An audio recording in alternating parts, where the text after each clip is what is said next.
Okay, hello everyone, and welcome to the RAF Museum in the Midlands. I'm Harry Rafal. I'm the Head of Collections and Research here at the Royal Air Force Museum. And I'm really delighted to welcome Victoria Taylor here today, who's going to speak around what is man against it for Luftwaffe and combat motivation. So really great topic, but important very much to say thank you for coming in person, but also thank you to everyone who's joining us online, virtually, a truly global audience today, which is lovely to see. And I'm really pleased we're going to hear a great talk from Victoria, who, when we organised this, was a PhD candidate, but is now Dr. Taylor. Excellent. So it's very nice accomplishment. And she studied at the University of Hull, which I can say is probably the best university to study a PhD at. I'm completely unbiased about that. And she completed her thesis on the Luftwaffe and National Socialism in the Third Reich. And she was awarded the 2020 Royal Air Force Museum Doctoral Academic Prize in 2021. So it's great as well to know that we're supporting doctoral research here at the Royal Air Force Museum. And she's also completed her Masters in Historical Research, an MRes, on British wartime and post-war mythologisation of Operation Chastise, again at a great university, Hull, and for which she was awarded the Royal Air Force Museum Centenary Masters Academic Prize in 2019 and spoke as part of our research series in 2020. Her specialisation is for history of air power, aviation and the public imagination, and her main focus is on British and German aviation during the interwar period and the Second World War. So if I can ask you all to say welcome to Victoria Taylor, and Victoria, please take it away.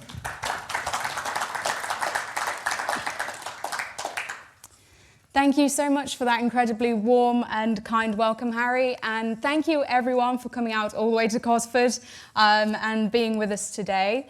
And I'm really excited to get into this talk. So, the German Luftwaffe remains one of the most infamous and researched air forces within military history. It has spawned endless volumes of research, from Luftwaffe fighter aces to squadron emblems. And so, as a result, it's fairly easy to think that actually there isn't much else to be said on it. But especially in public-facing, English-speaking circles, the Luftwaffe's wartime combat motivation, its experience, and its morale are still often presented rather starkly and simplistically. All three aspects are popularly seen to be at their peak during key breakthrough moments. So, for example, the various blitzkrieg campaigns from 1939 until 1940, and at their lowest ebb in German military disasters like the Battle of Stalingrad or the Battle of Berlin. The Luftwaffe is often presented as a cartoonish antagonist, this one-dimensional character that is to be defeated by the Allies, and not actually as a contradictory, an intricate and a volatile entity whose lived-in experiences could be very different from the actual war situation. And in addition, operational studies of the Luftwaffe seldom dig into the everyday psychology and the mental conditioning of its men beyond its flying arms. Rarely do we consider the voices from its air signals units, from its anti-aircraft gunners, from its searchlight operators, from medical personnel or airfield construction units, and how their experiences could be different based on their own vantage points. And in addition, when we incorporate contemporary accounts from lower ranks, like Flieger, which would translate in English as an aircraftman second class, Gefreiter, or an airman first class, or a Soldat, a soldier, depending on the Luftwaffe branch, we get a better rounded and a more expansive view into the Luftwaffe's combat motivation, experience, and morale than we would if we just looked at the post-war memoirs by only the highest ranking commanders and officers, especially amongst the Luftwaffe fighter pilots. And so, by considering how the Luftwaffe's combat experience, motivation and morale could fluctuate, depending on their rank and their role, the opponent and the war front they faced, the phase they were fighting in, and indeed how adequately supported they felt by the fatherland and the Führer, we're able to more accurately depict the enemy that various Allied air forces came up against in the Second World War. But more significantly, it provides us with the opportunity to consider why the Luftwaffe rose and fell as it did. What kind of internal doubts, concerns, and dilemmas were plaguing the psyche of its personnel? And how did it keep on fighting against all military logic and at a point where the entire country is collapsing around them? So this thematic lecture intends to counterbalance the dominant narrative, which looks at how the Luftwaffe fought, shifting focus back onto what its men fought for, whether it was for the Führer or the fatherland, for their family or for their wartime brotherhood. So, before we launch into the main analysis of this lecture, it is important to define what is meant by combat experience, motivation, and morale individually, in order to understand how they interacted with one another in the Luftwaffe. As Lieutenant Colonel John J. Zentner of the United States Air Force once wrote, quote, "The terms morale and motivation are often used interchangeably when discussing why soldiers fight." Behavioural scientists, according to Zentner, define motivation as the cost-benefit rationale that soldiers make before taking action. He further notes that morale, on the other hand, is not so much of a process of reasoning, but an attitude or a feeling. And then combat experience, I argue, is living and operating within the environment created by motivation and morale. So in this first section, we're going to initially focus on the cost-benefit rationale of combat motivation. What's in it for the Luftwaffe airman or the flak gunner or the air signalsman to stay at his post? Well, as Benjamin Barber IV and Charles Miller note, quote, "Typically scholars have either stressed ideational motivations, e.g. nationalism, religion, political ideology, or ethnic loyalty, or individual personal ties, so primary unit cohesion, as the primary reason for combat motivation."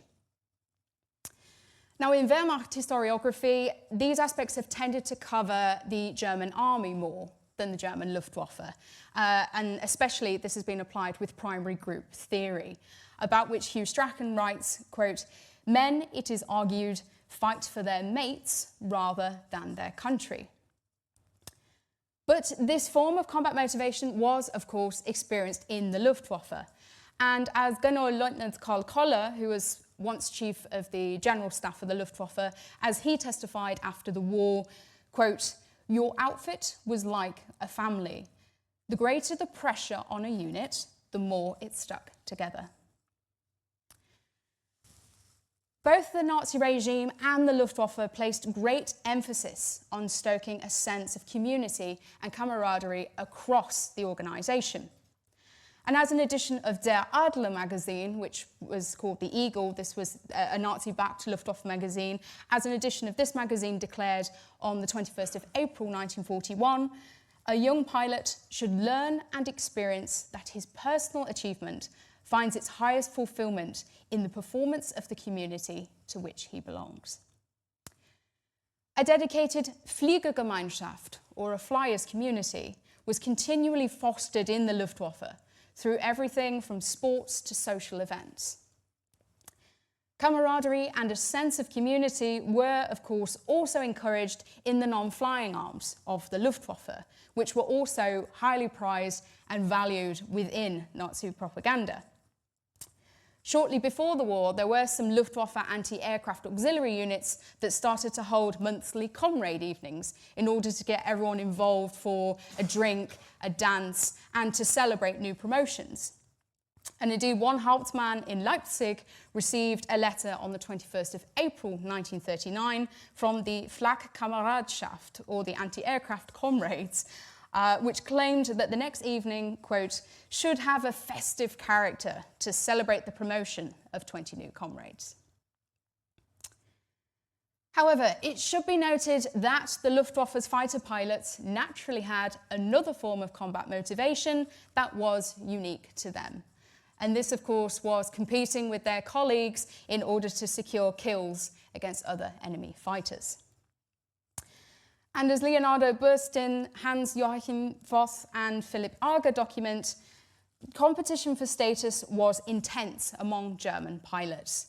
It was behind the elaborate systems of awards and medals that pervaded the military. This concern over relative standing, as they refer to it, was a powerful combat motivator, with the most notable example being the internal competitiveness between Adolf Galland and Werner Mulders during the Battle of Britain. Tied in first place for kills, Mulders only agreed to meet with Göring in Berlin if Galland could be grounded from operations for the same length of time, in the sense of fair play. But the desire of being the best fighter pilot was certainly not something that was unique to the National Socialist Luftwaffe. Indeed, during the First World War, the newspapers in Berlin had documented the friendly competition between the immortal Oswald Bülke and Max Immelmann in poems that championed one over the other each week. Now, a more compelling form of combat motivation, of course, was the fear of negative disciplinary repercussions if an individual elected not to fight, whether this was through point-blank refusal to carry out an order or indeed desertion of the war zone. Now, this has been examined in more detail within the German army by historians, and in particular the practice of Sippenhaft, or family liability punishment from 1943, has been explored. And this was where soldiers risked their families being punished, arrested, and perhaps even executed in retaliation for their own apparent indiscretions on the battlefield. As Robert Löffel has written, quote, Sippenhaft increasingly became a viable threat towards its soldiers for what were considered political crimes, such as desertion, cowardice, or attempting to undermine military strength. This was a means of combat motivation that actually stemmed from negative and not positive reinforcement.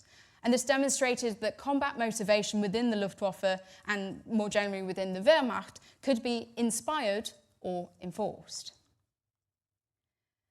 Now, we certainly shouldn't dismiss fear and intimidation as powerful tools for maintaining discipline and combat motivation within the German Air Force as well. And, you know, as Edith Rose Gardner wrote of the Luftwaffe's military justice system from 1943 onwards, quote, the death sentence was frequently imposed for various types of sedition. In the narrow sense of the offence, capital punishment was imposed only when there was clear incitement to indiscipline, open utterances of a defeatist character, defamation of heads of the state, or of authorities or of superior officers. More general fears of what would happen to their families if Nazi Germany didn't win also served as a potent source of combat motivation for Luftwaffe personnel. During the Battle of Britain, as the Royal Air Force's Fighter Command desperately repelled the Luftwaffe's fighter pilots and bomber crews, Bomber Command was trying to strike back at Nazi Germany. Amid British air raids over Nazi Germany on the 30th of August 1940, a low-ranking Luftwaffe air signalsman with Luftnachrichten-Regiment 35 promised his anxious wife that, quote, I tell you now, if our house is hit, every house in England that I can lay my hands on shall burn. So, it's not important to dismiss some of the more typical or the traditional factors that impacted combat motivation in the Luftwaffe.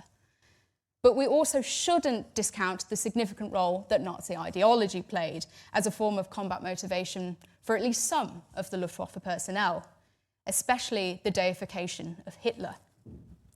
Even as early as the Munich crisis in December 1938, one Luftwaffe airman based at the Fliegertechnische Schule in Berlin-Adlershof wrote determinedly that it's do or die.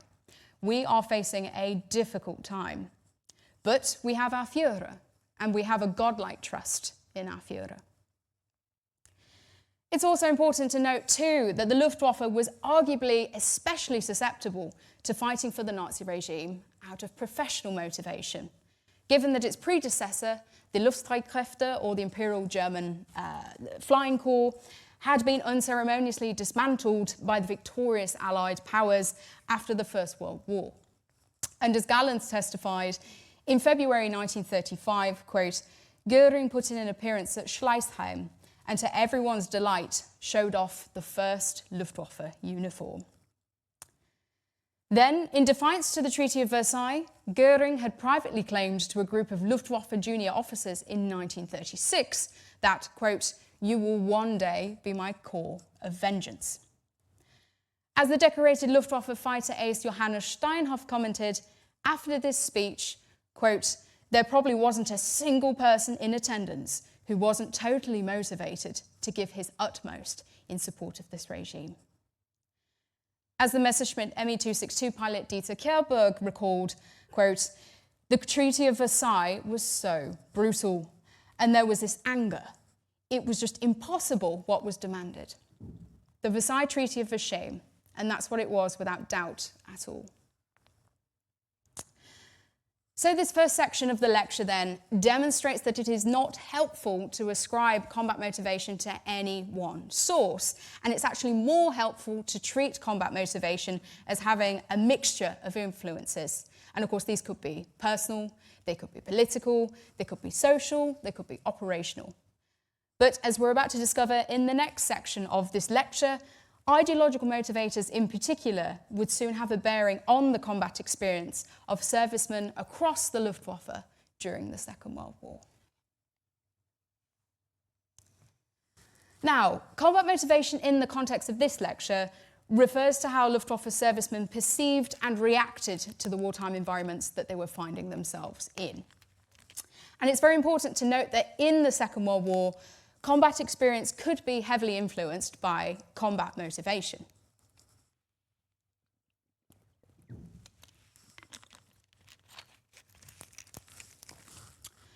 And in particular, this can be keenly observed when considering the theatre and the enemy that certain individuals of the Luftwaffe found themselves up against. This is most infamous on the Eastern Front against the Soviet Union, which, after the German invasion of June 1941 in Operation BARBAROSSA, it saw a brutal Vernichtungskrieg, or a war of annihilation, unfold. Nazi newspapers and magazines widely presented the Soviets as a so-called Rassenfeind, or a racial enemy, due to their Slavic origins and their apparent harbouring of Jewish Bolshevism. So, of course, this linked in very well with the anti-Semitic tropes that were common in Nazi propaganda. But the Germans, on the other hand, as one Nazi propaganda booklet from 1940 claimed, and also this can also be located in the crime procedures in the army and the Luftwaffe as well, so this was internal documentation too. According to this booklet, the Germans apparently embodied the spirit of the Wehrmacht, which called for, quote, "the preservation of the legacy of an eternal racial and historical legacy that is rooted in centuries past." Wielding, quote, "the highest degree of repulsive power to protect against any attack that threatens the national necessities of life, the National Socialist Wehrmacht, in the words of the guide, wears the face of a heroic race." That this booklet on army and Luftwaffe discipline authorised this aggressive conduct of warfare to protect National Socialist values illustrates how this war of annihilation was able to take root on the Eastern Front, especially combined with the ferocity with which the Soviets defended their homeland.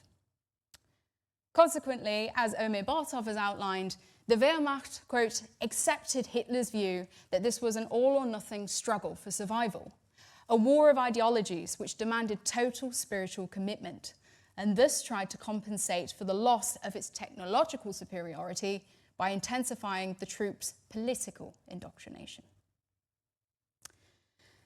After claiming to have found evidence of cannibalism on the Eastern Front, an Obergefreiter with the Flak Regiment 75 lamented on the 10th of May 1942 that, quote, "the Herr Englishman is not ashamed to go hand in hand with such a bestial subhumanity." In turn, dehumanising language regarding the Soviets is common within Luftwaffe field letters, with one Hauptmann serving in Riga as part of the Luftwaffe Construction Brigade 3, writing on the 2nd of April 1942 how, quote, the Bolshevik dogs will be chased away and beaten so far back that we can then go off and finish our other enemies. Now, within Luftwaffe field letters, there is certainly a tangible difference in combat experience between fighting enemies of Slavic origins and those seen as being more racially compatible with Nazi Aryan ideals. An Unteroffizier with Flak Regiment 611 wrote on the 9th of March 1943 that, quote, "I think you can hardly compare the Poles with the Norwegians, as the Poles belong to a completely different race. The Norwegians will become useful, and the lads still hope for Tommy. The Poles, however, will have to remain under our supervision forever, otherwise they will do stupid things. I have had it told me from comrades who were there." So for the anti-Polish author to write that the lads still hope for Tommy, that the Norwegians are going to be useful, illustrates that some Luftwaffe men perceived them as being racially superior and able to negotiate with, on an intellectual level that they believed the Polish were biologically incapable of reaching. But some of the dehumanisation of their Eastern opponents also came from the sheer inability to understand the particularly tough mindset and especially scorched earth policies of the Soviets. Obergefreiter Klaus K., who had been transferred to Russia with a Luftwaffe flak regiment, told his parents on the 29th of July 1941 that here on the Eastern Front there is an enemy who is not intelligent but blunt, not brave and soldierly but tough out of callousness, a machine that throws himself indifferently and soullessly against us until everything is brought to a standstill. The particularly hardened conditions on the Eastern Front proved difficult for some Luftwaffe personnel to contend with, especially those that were fighting at close range, who we so often forget. With an Unteroffizier attached to Flak Regiment 231, writing on the 14th of February 1942 that, quote, "As anti-aircraft artillerymen, we have often been in bitter hand-to-hand combat with the Bolsheviks, which we will probably not forget immediately. Yes, you can't even think of writing about it. We rarely got to sleep." Air signalsmen also feared for their own lives on the battlefield, with a Soldat of Luftnachrichten-Regiment 11 writing on the 21st of September 1941 that, quote, "I'm lying here in a village outside Leningrad. The bullets and grenades fly back and forth," and hence we get the name of this lecture, "What is man against it?" And it's worth noting too that flying arms of the Luftwaffe were also exposed to and even participated in the brutal fighting on the ground in some of these fronts. On the 4th of September 1942, British intelligence overheard a captured Oberfeldwebelbomber pilot claim that, quote, "I'm glad I'm here and not in Russia. Over there, our people are bayoneted and thrown into the latrines. I saw a lieutenant with his arm in a Russian bandage in the split. He'd been bayoneted in the arm and shot in the back of the head. I was asked whether it was more dangerous to fly over Russia or England, and I said, it's more dangerous to come down in Russia. We've hanged a few too." So, for the Luftwaffe personnel that had become accustomed to free-flowing wine and pleasant weather in the numerous European territories that they had mercilessly seized in the early war years, the extreme weather conditions posed by theatres like the Eastern Front were especially uncomfortable. And although the Luftwaffe received far better provisions for the Soviet winter of 1941 to 1942 than most of their army counterparts, combat experiences in the Eastern Front could be severely impacted by the difficulties that this bitterly cold weather posed to their men and their machines. And sub-zero temperatures could turn oil into a viscous glob that jammed up the hydraulics of their aircraft. So it needed to be preheated or replaced with a specially adapted winter fluid.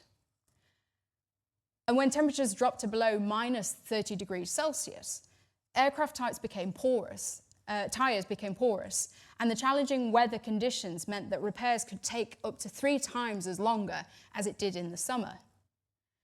Frequent snowdrifts and powdery runways also made flying difficult, whilst back-breaking efforts were made to constantly keep active and reserve airfields free of snow in order to be able to keep flying. But of course, there's a lot of challenges in other theatres as well. In North Africa, for instance, the German airmen are having to contend with long geographical distances, with little repair and replenishment amenities on offer in very unforgiving deserts that can oscillate between incredibly cold and incredibly hot.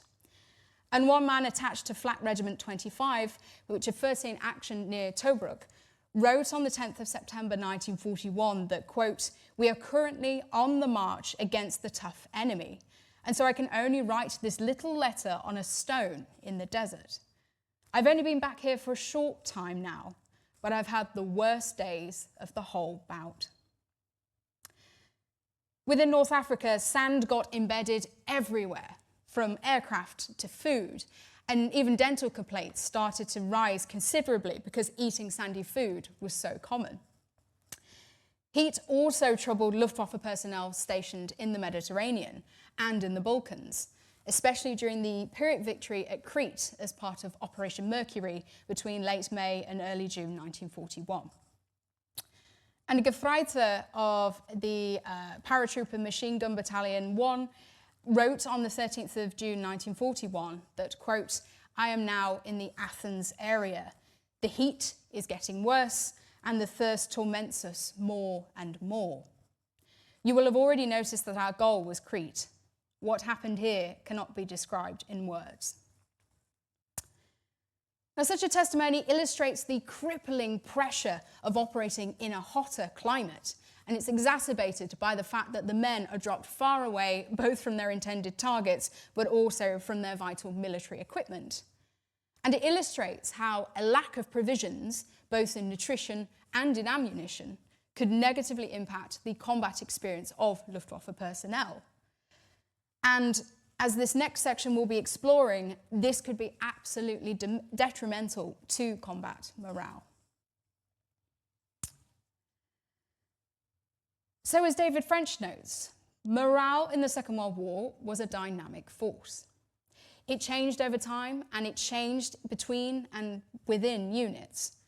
It was affected by a large number of factors, just as unrelenting physical hardships, mounting casualties, and in particular the loss of trusted leaders served to degrade a unit's morale.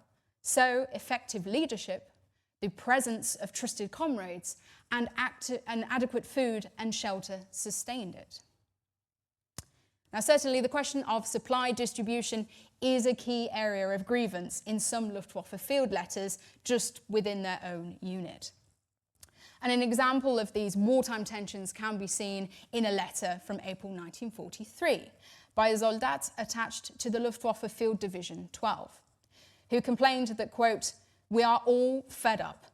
They fuck us over with every trick in the book. The allocation of meals is okay, but only on paper. The gentlemen in the kitchen are getting fatter every day, and we are getting thinner and thinner."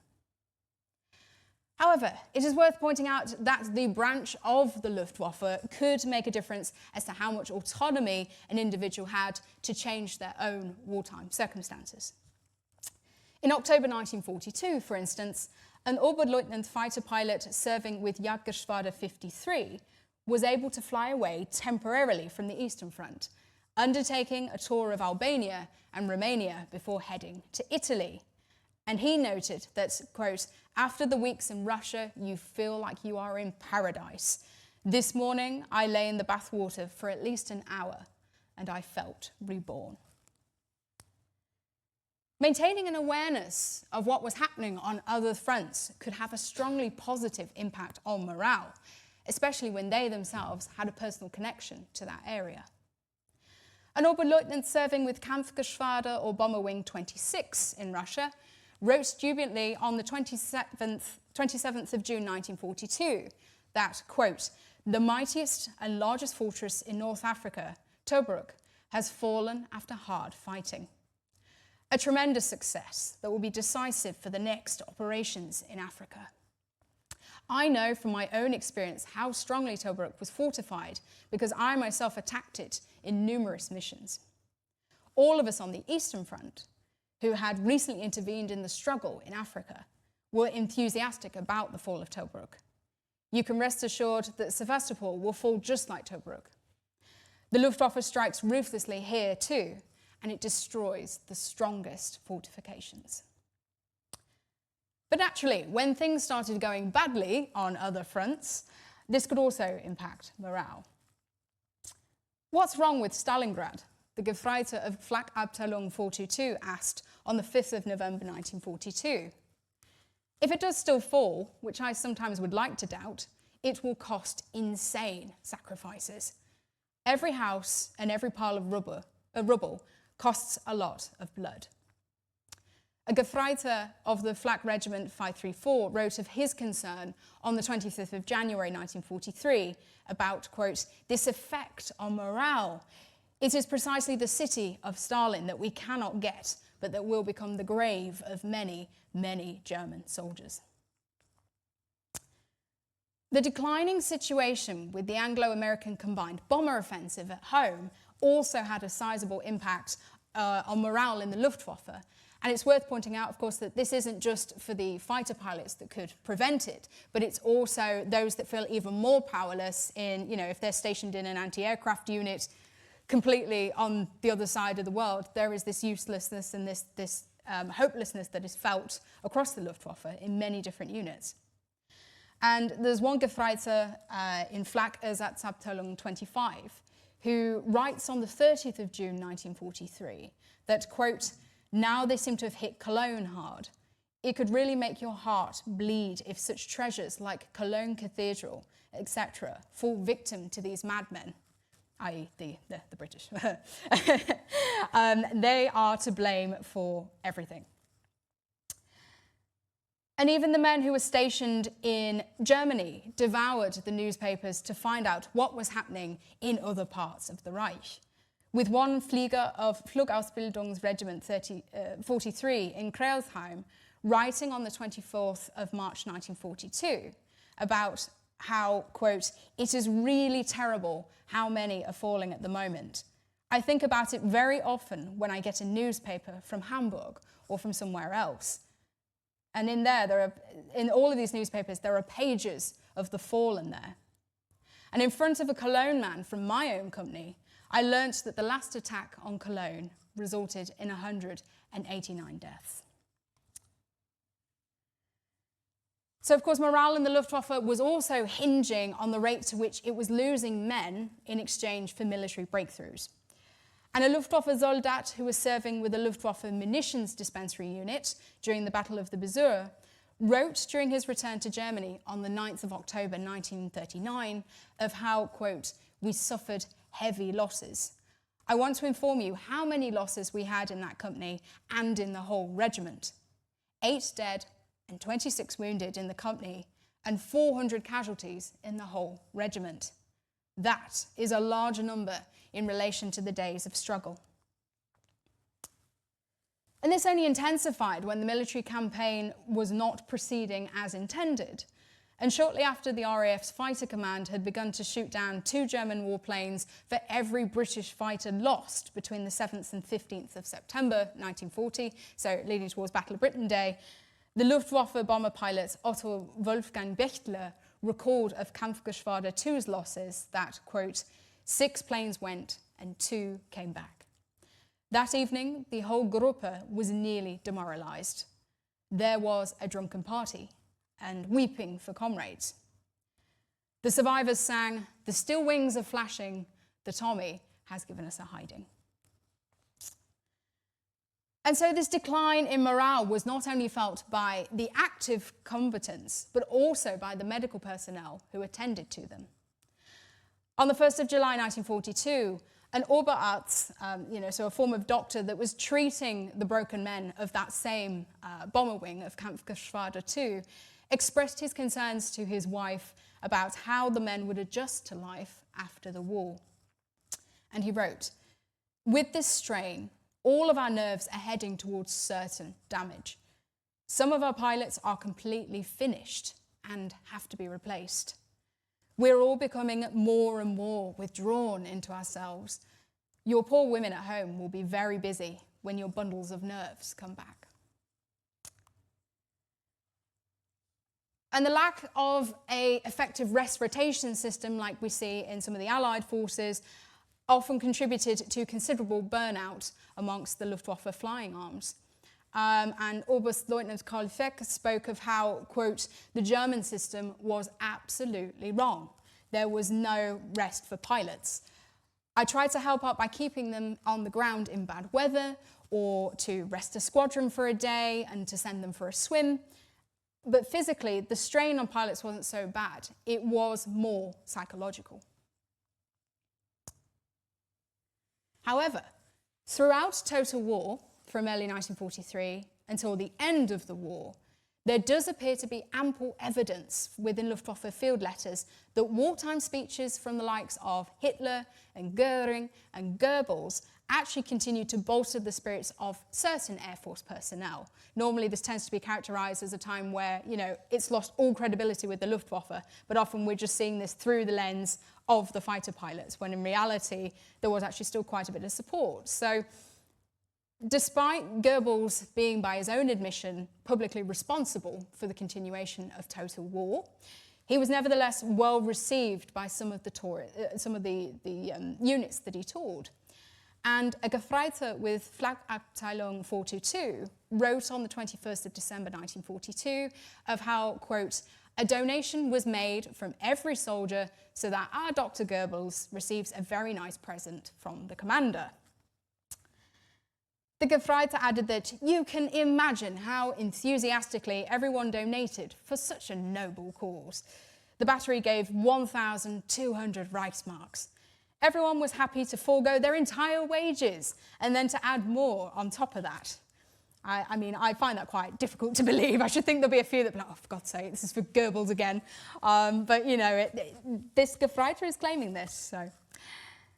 And so a year later, there's an anti-aircraft gunner in Flak Regiment 501 who writes on the 5th of October 1943 that, quote, Goebbels' speech certainly gave rise to some confidence in many people, especially among those of little faith who only see things darkly for us. And even the increasingly disgraced Goering was still able to strengthen the National Socialist will to fight amongst some Luftwaffe personnel, although at this point I should think this was a very small minority. One Stabswachtmeister with Flakabteilung 776 wrote on the 30th of January 1943, quote, lately the situation has looked a bit critical, but when Hermann Goering spoke today, one could gain new confidence. And it is true that the Führer's mission is far from over, but it will have found its ultimate fulfillment if the victory is achieved and the foundations have been laid to build Europe in the vein of the Führer. And a bolstering of combat morale based on the Nazi leadership as a motivator could certainly be observed amongst some Luftwaffe personnel, individuals, even amongst the fighter pilots. And as Steinhoff wrote of a crisis fighter pilot meeting in October 1944, quote, after quite a bit of fruitless military debate, the ideologists among us actually did go so far as to form a creed or an oath for the Luftwaffe. We are loyal to the Führer, etc., etc. But it should also be borne in mind that combat morale could be raised and combat motivation could be reinforced in a dire situation without the need for political zeal. As Zentner notes, an army defending home territory is usually more highly motivated than the invading force.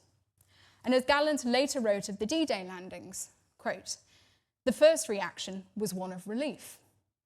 The threat that had been considered in all its possible aspects and discussed until everyone was sick of it had at last become reality.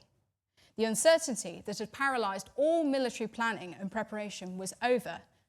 Now it had arrived and we knew where we stood.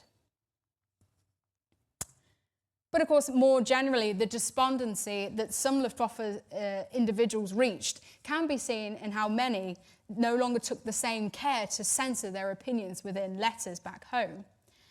Stabsgefreiter Hubert Retz, who served in Destroyer Wing 1 and then later in Night Fighter Wing 100, wrote to his wife on the 20th of May 1944, quote, it will soon be time for the circus to end.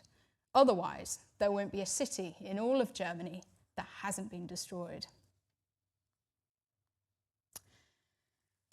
So, in their fascinating paper on Luftwaffe fighter pilot incentive and internal competitiveness, Bursten, Voss and Arger posed the question, should we care about the motivations of young, testosterone-charged men fighting for Nazi Germany more than 70 years ago?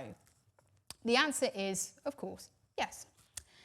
The importance of pinpointing the Luftwaffe's combat motivation, experience and its morale is to identify the psychology of a notorious air force that changed the face of aerial warfare in the Second World War. And it remains a highly educational case study, owing to the fact that it was chronically mismanaged, and yet it kept on fighting until the very end. This not only provides us with an opportunity to apply primary group theory to the Luftwaffe and to consider more traditional motivators like camaraderie or family or the country, but also additional consideration of how political ideology can also be a very potent source of motivation in the direst of straits. Now, this, of course, is enduringly relevant to modern conflicts as well, including some of the current day ones that we are witnessing. So considering how national ideology and conditioning, from rectifying perceived wrongs over international territory to making sacrifices for a beloved yet tyrannical leader, I think you know what I'm talking about, can all serve as an alternate form of combat motivation and morale. Examining the Luftwaffe's combat experience across its ranks and its roles too is also important, because the vantage point of such individuals could strongly impact the kind of war that they fought. The war of annihilation on the Eastern Front, for instance, could be exceptionally brutal, but fighting in North Africa also proved to have its own unique environmental challenges. Ground-bound personnel in the Luftwaffe, so anti-aircraft gunners, air signalsmen, paratroopers, and other roles, they often had more of an infantryman's experience, and they engaged in perilous hand-to-hand combat. But the flying arms were also not immune to fighting in these kind of conditions. So, studying the Luftwaffe's morale during the Second World War remains an important case study in determining why some air forces are able to keep on fighting, albeit with less cohesion and less conviction than when they started, but why they're able to keep on pressing despite these overwhelming odds. For some, their combat motivation and morale shattered with each cumulative military defeat for Germany.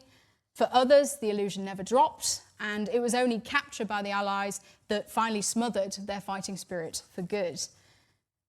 So combat motivation, experience and morale in the Luftwaffe are far more complex and wide-reaching than we often tend to acknowledge. And I think by recognising this, we are able to provide a far more multifaceted and an accurate picture of one of the world's most infamous air forces. Thank you.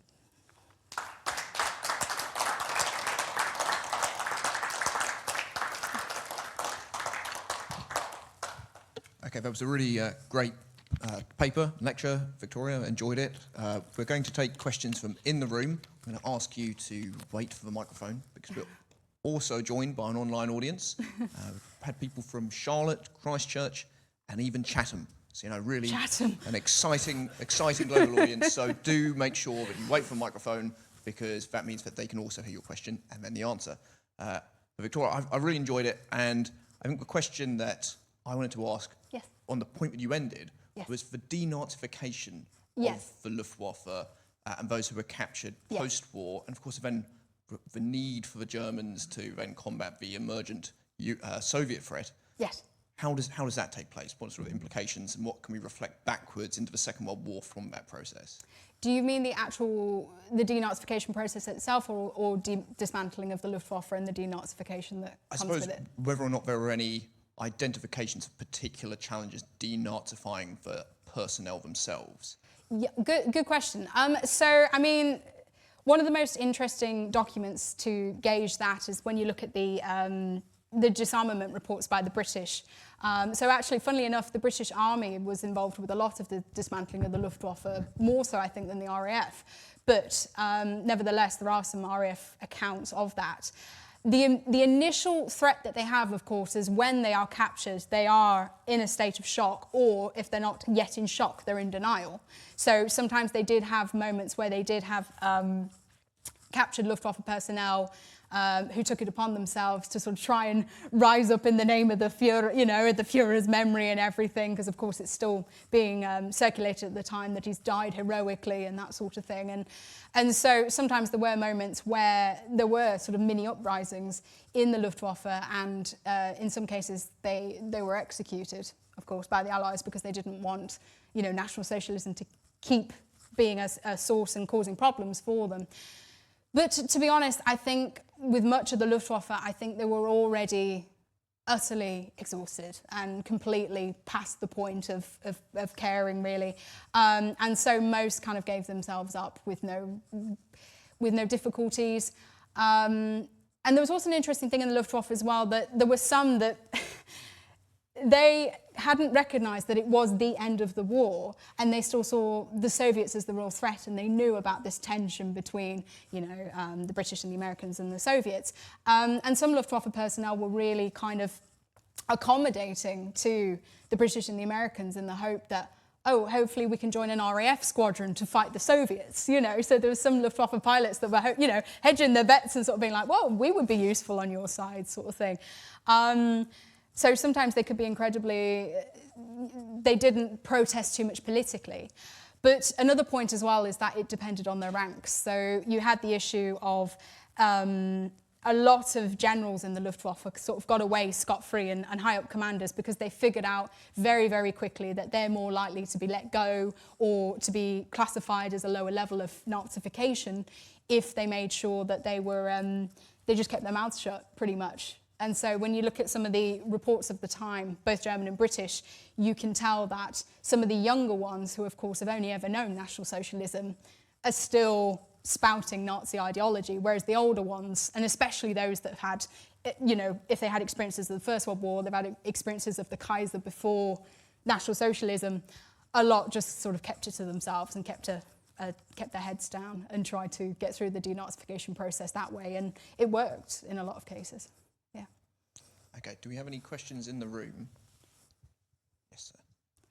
Go here, then. On the question of the competitive nature of aircrew, I've recently become aware of the scandal of a Schwarm in JG-27, where they used to fly off into the desert, shoot into the sand, come back to base and say, I see you got that Curtis Hans. Was that episode ever repeated anywhere else in the Luftwaffe? I don't know, to be honest. I mean, obviously, when you look at some of the combat claims in the Luftwaffe, the fact that they are the highest of all, you know, participating air forces at the time, of course, there was suspicion over the legitimacy of some of these kills. And we know, of course, you know, like with Hermann Göring, for instance, in the First World War, that there was a lot of massaging of numbers and kills. So, you know, I mean, it's not to take away from what he achieved in combat, but, you know, there were certain, you know, it wasn't always as stringent as the Germans tried to show, because, of course, with kills, normally they were very much, they had to be verified, I think a little bit more strictly than sort of in the British, for instance. But as far as I know, I don't think it was as, I think that was sort of is a bit more of a one-off, really. I think most of the time they sort of did have quite good verification systems. But of course, it is just the case of it would be easy for some of them to massage their numbers when it's a system that's so motivated by awards, especially the younger ones as well, because, you know, for instance, the Iron Cross second class still was a massive achievement for some of the younger personnel, even though basically anyone with any experience in the Luftwaffe was saying what's given out to all and sundry. It doesn't mean anything, you know. So I think there's certainly points where some of the kills would have been easily secure, you know, things like, you know, where they're trying to make it where they could easily just jump on it and they can boost their numbers and that sort of thing. But I think on the whole, you know, most tended to be, they had to be quite strictly reported, yeah. Okay, we're going to take a question from online, and then I've got you, sir, and then I know who's for. So Tony Adams asks, presumably the Tony Adams, how was the morale motivation of personnel affected when they were transferred to ground combat roles in 1944 and 45? Well, their combat motivation and morale, in terms of being moved into those units, was often not very high, because at the end of the day, it'd be all right if you were already, you'd had experience in a Luftwaffe field division, or, even if you were a paratrooper, you're going to have something.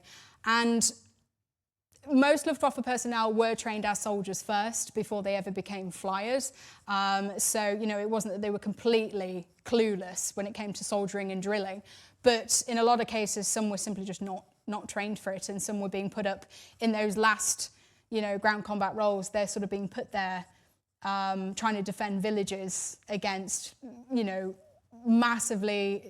they're being massively outnumbered, they're massively out-equipped and massively out-trained. So in a lot of cases, when you look at studies of that time, they do give up. There is obviously the order from Hitler to fight to the last man sort of thing, but there are quite a few incidences of demoralised Luftwaffe crews, they've been forced into infantry roles, kind of being like, well, we'll just give up, So no, it did impacted it considerably,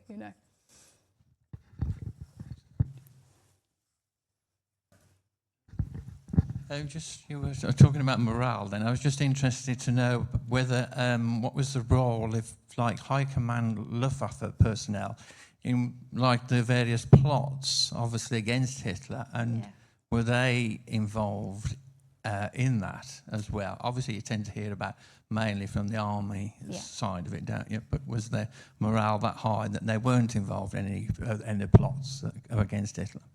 That's a fascinating question.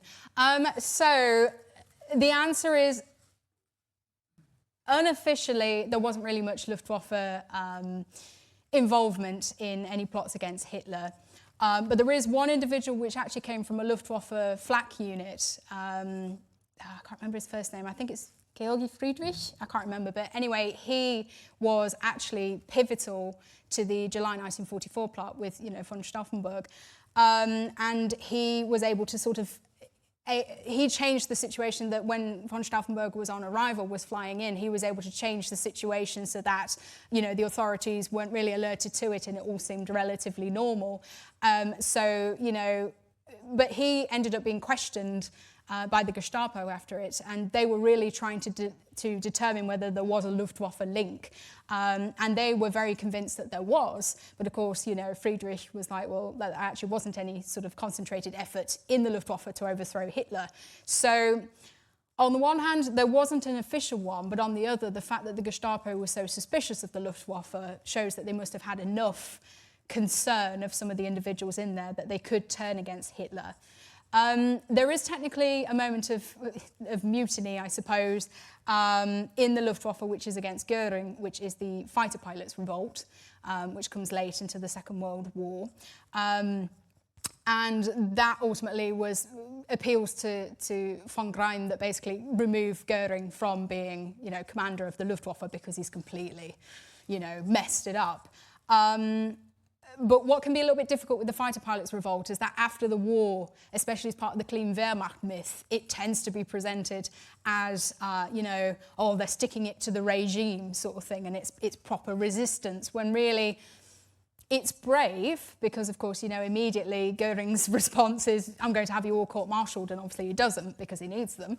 But I think, resistance at that point against Göring is not as brave perhaps when he's been so discredited, and you have to be careful not to get sucked into that myth of the idea that actually they're fighting against the regime. It's like, well, no, the fighter pilots' revolt was more against their military command rather than wanting to bring down the Nazis. So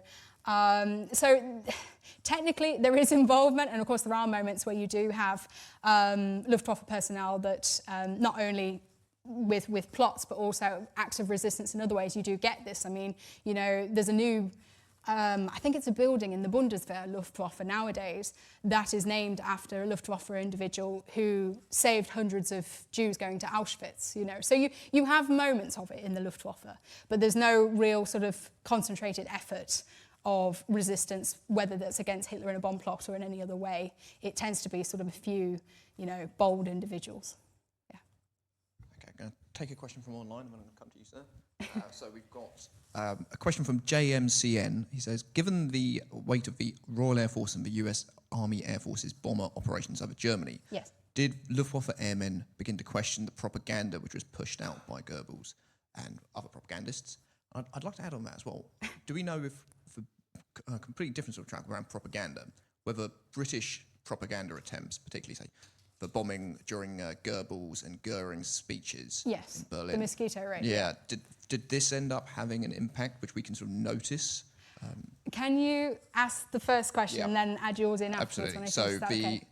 So the question around whether or not the bombing of Germany really began to have an impact on the belief about the propaganda that the Germans are producing. Yes, I mean, to be honest, what's important to point out is actually quite early on into the war, there is a bit of a disharmony between Luftwaffe expectations that have been primed by Nazi propaganda about their opponents, and then also like the actual combat reality that they're faced with. And this is happening even around Dunkirk, Battle of Britain time. You've got Gallant writes about the fact that they got really annoyed at Nazi propaganda because they were constantly saying, the British, funnily enough, they had the same myth of Britain standing alone, but obviously from a completely different perspective in terms of being like, Britain stands alone, no more allies can come to its side, this sort of thing, because it's the last official bastion of resistance in that part of Europe. And so as a result, Nazi propaganda goes into overdrive, and they said, look, we've already got this, we've conquered most of continental Europe, we're going to be, fine against the British pretty much. But Gallant does note about how he gets irritated with the propaganda because they find that they're actually not all that hopeful of victory in the Battle of Britain at certain points, because they realise, obviously, they're coming up against British Hurricanes, Spitfires, they're coming up against radar, they're realising that actually the British are prepared for this aerial battle of attrition. And so, it actually starts early on. And I think that is very much the case with the combined bomber offensive. You do start to get these moments in the letters where, you get these moments of despair from certain Luftwaffe personnel who are saying, when is this all going to end? As I said earlier, the one that's saying, when is this circus going to finish? You get these moments where it definitely has an impact on morale. I think it's one of those things that, again, it comes in different stages, and it's really, I think, to be honest, actually Stalingrad probably has more of an impact in that than the actual combined bomber offensive, because the bomber offensive is more of a trickle. They've been contending with bombing raids since pretty much the beginning of the war to different degrees, and obviously it does heat up, I suppose, around it does get more intense around sort of 1942 with the 1,000 bomber raids, and then you're going into 43 in the combined offensive. But I think it's Stalingrad more that stands out because, it's that moment that so many resources are being thrown at it that they start to say, in some of the letters, they start questioning it. They start saying like, well, it calls it a shining example of soldierhood and bravery of pilots in the newspaper, and then they'll be saying, well, it's not quite that, and they'll explain about their own experiences. So in terms of it being the combined bomber offensive, I think yes, but it's more like the individual cities, I think. It seems to be more the personal connection. If there's a raid on and it's a bit nasty, they think, oh, that's not great. But if they're like, oh, I know people that are part of that, then it seems to have a bigger impact on morale. And then what was your question? I was just wondering whether or not there's a way through the letters that you've studied of seeing a trend where British propaganda successes in particular, a lot of effort made in that sort of area, does it seem to feed through into these letters? In terms of British propaganda, do you mean like sort of dropping of leaflets and things? Or? Not really. I'm thinking more of the sort of the ones with the RAF in particular are particularly proud that they've gone over and bombed Goering and Goebbels' speeches, but other sort of set piece raids. Right. Oh, I see what you mean. And yes. I suppose they're the dams in particular, the dams raid. Yes. Which study. Does that feed through in terms of the propaganda linked to it? They do, yeah. The dams raid, funnily enough, I'm writing an article on this. The dams raid definitely has an impact on morale because it's a case of, it is contained to a certain degree because it only, the Nazis make a really big effort to sort of only put out newspaper reports that are very uniform and very short on the dams raids because, of course, it's going to be a massive crush for German morale. So of course they try and make it short, and they try to contain it to the area. But with what's important, of course, is that some of the Luftwaffe personnel that are serving on different fronts and areas have got links to places like Essen or other areas in the Ruhr Valley that are affected. And so as a result, you do get some that are saying, their families are being deprived of, of heating or of food, or they've had to be clearing the, the corpses of the raid, that sort of thing. So it seems to be more of an actual, it's not like a blanket crushing way of morale, but you definitely get bits come through that show like, well, that's particularly unusual and bad, and my family's now having to cope with it. I can't do anything because I'm stationed abroad or wherever. And I think with the famous mosquito raid during the speeches, that one is really, really hushed up. You pretty much don't get that anywhere because, the only thing you get is a bit of confused shouting on the audio of the fact that they're sort of thinking what is going on when they're waiting to broadcast Göring's speech.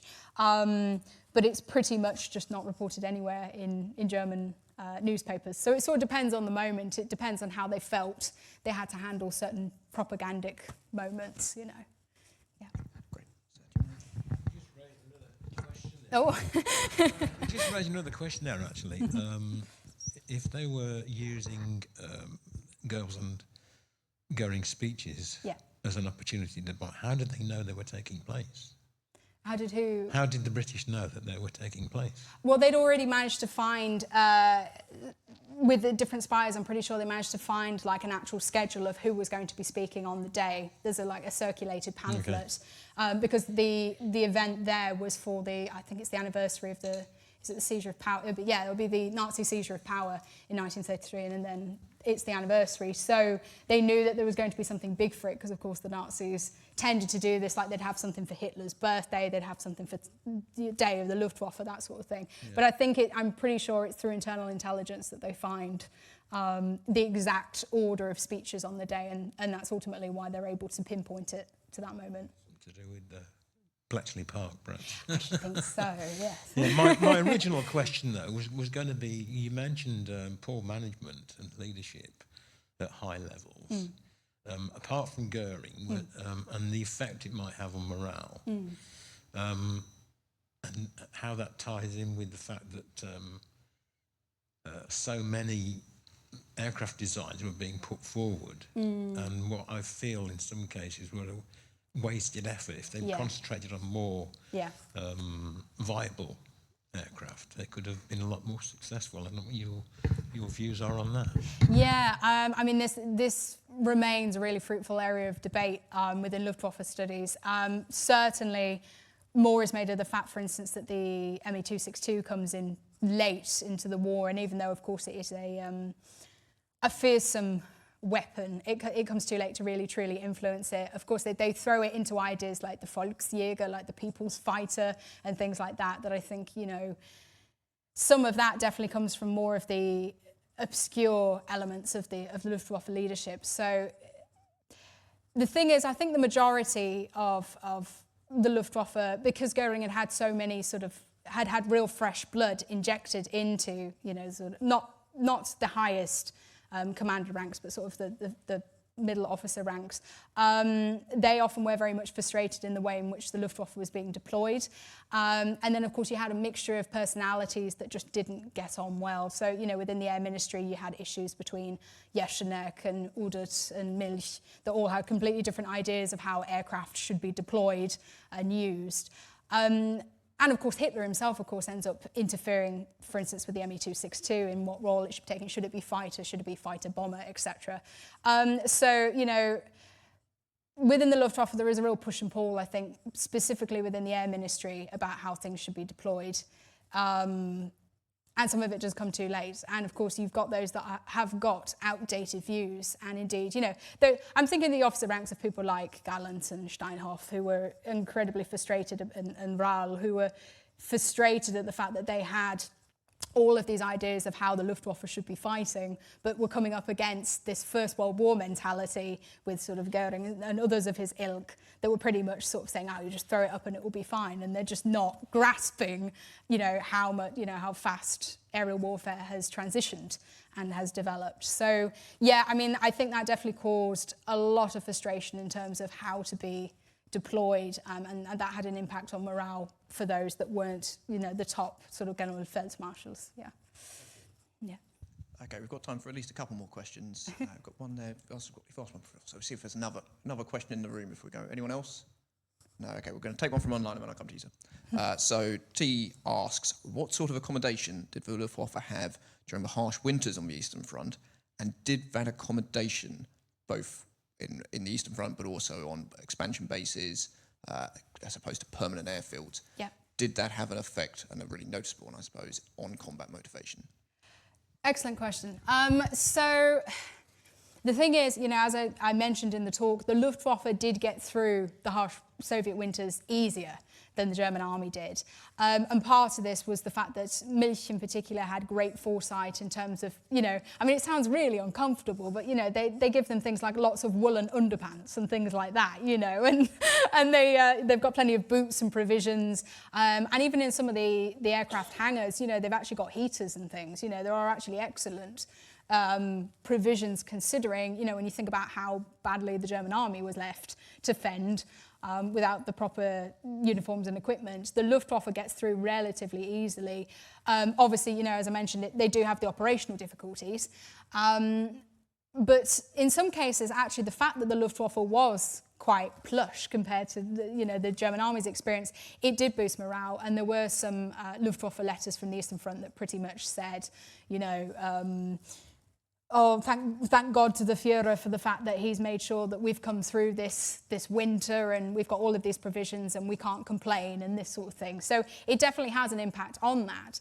And you can definitely see the difference, the level to which the Luftwaffe was provided for can be seen that, occasionally you actually find German army letters, because they're in the same collections as the ones I wrote for the Luftwaffe, and they say when Goering says that the troops in the East are prepared for, then he certainly means his Luftwaffe. So, it does make a difference. But yeah, that was mainly, their accommodation obviously in some cases could be particularly, could be quite grotty.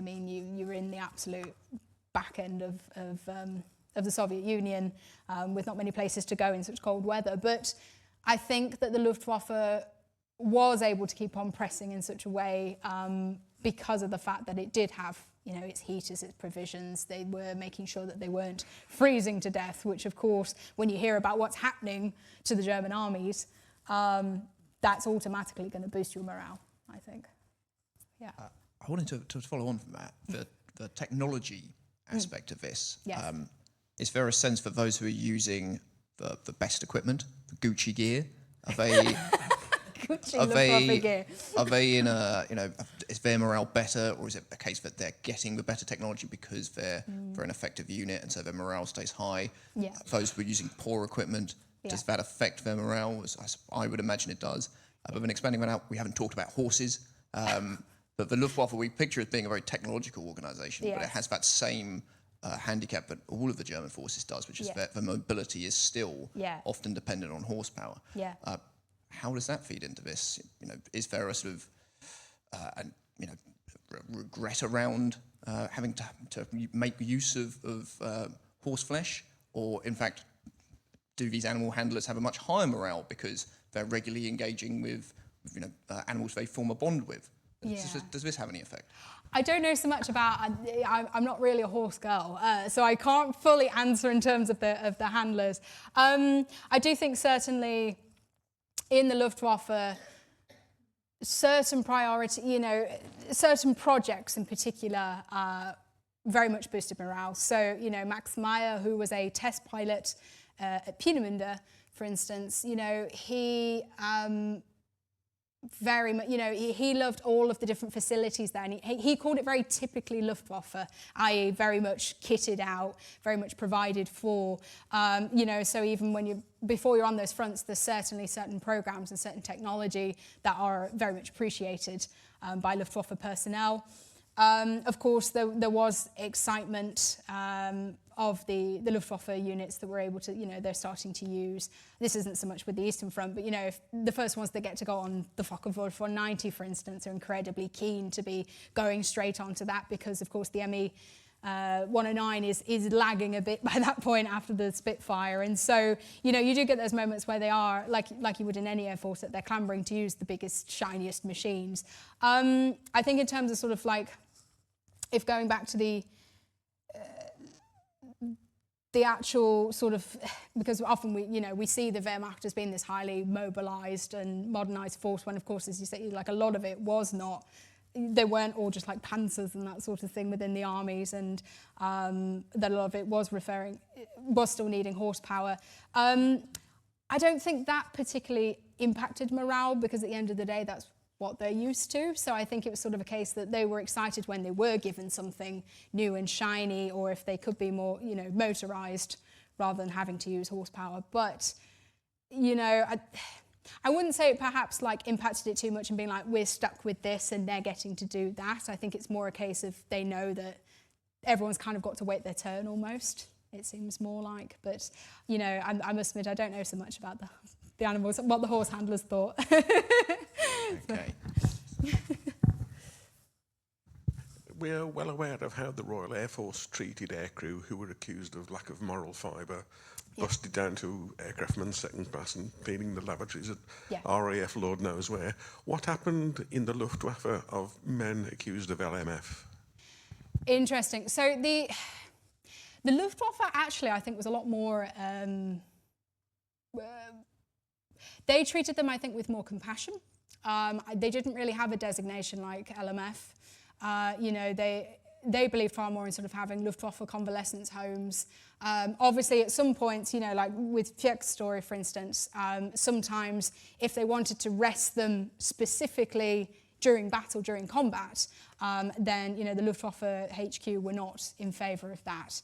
But in terms of if they actually did give them designated leave, then, it was very much, and I think this was linked in with the Nazi regime as a whole, rest and recuperation were an incredibly important part of that. So normally they tended to send them to convalescence homes where they could enjoy, sports, entertainment, that sort of thing. In some cases, which is, we're getting a little bit more grisly into the side of war now, there were some Luftwaffe convalescence homes. In fact, there was 2 built in Bavaria, one for fighter pilots and one for bomber pilots, that had nurses, prostitutes, that were designed to, obviously the Wehrmacht had opened lots of different brothels because they did believe that, sexuality did need to be dealt with on the battlefield. And so in certain cases, they kind of provided these services in order to, sort of boost squadron morale. And as they found that actually it did boost squadron morale, because of course a lot had not seen a woman in a very long time. And so, but in terms of actual sort of psychological conditioning, there really isn't a lot of, even those that cause self-injuries to try and get themselves out of battle, were often treated not kindly, but they were treated with more understanding, I think, than the British. They sometimes they just recognised that if they were done and their nerves were shot, then they would just be sent to a convalescence home, rather than it being a case of, could there be any sort of not having an honourable discharge or anything like that, or going through any disciplinary record. So yeah, they tended to be. It was one of those things, they pushed their personnel right to the limit, but when they got to the limit, they were a bit more understanding, is more how I would describe it. Yeah. Okay, I think we've got one time for one more question here, which is, did the Luftwaffe fight on until the end around wonder weapons and jets, or the miracle solving problems for some V weapons? And I suppose, does the generation which has come in for adolescents, having entirely been under a Nazi regime, have a much more greater willingness to believe in that and to hold on, keeping on fighting because of that belief in the Führer having these wonder weapons, and the more senior figures are aware that it's BS, or is it a case of if you've got the combat experience, you've been through in fighting, you essentially gain a sense of realism? What's your take on that? You see, I think that's an interesting hypothesis. I mean, I would certainly say that it would be likely that age and naivety would be a big part of that. I mean, you do find quite a lot of Luftwaffe letters that do discuss, you know, this constant, the Führer is going to save the day. He's even going to deploy his wonder weapons personally. You know, they have this real idea of being like, he's truly at the heart of it. You know, even when we're going into sort of January 1945, when Hitler is pretty much, he's not even in the public scene so much, you know. But there's still this fervent belief that the Luftwaffe must, or related organisations must have something under, you know, up their sleeve that can save the day. But I think it's one of those things that many they do keep fighting with a hope that they could turn the tide. But I think in terms of the more senior commanders, they just recognise, well, what else are we going to do? You know, there is no other choice. They have to keep pushing through.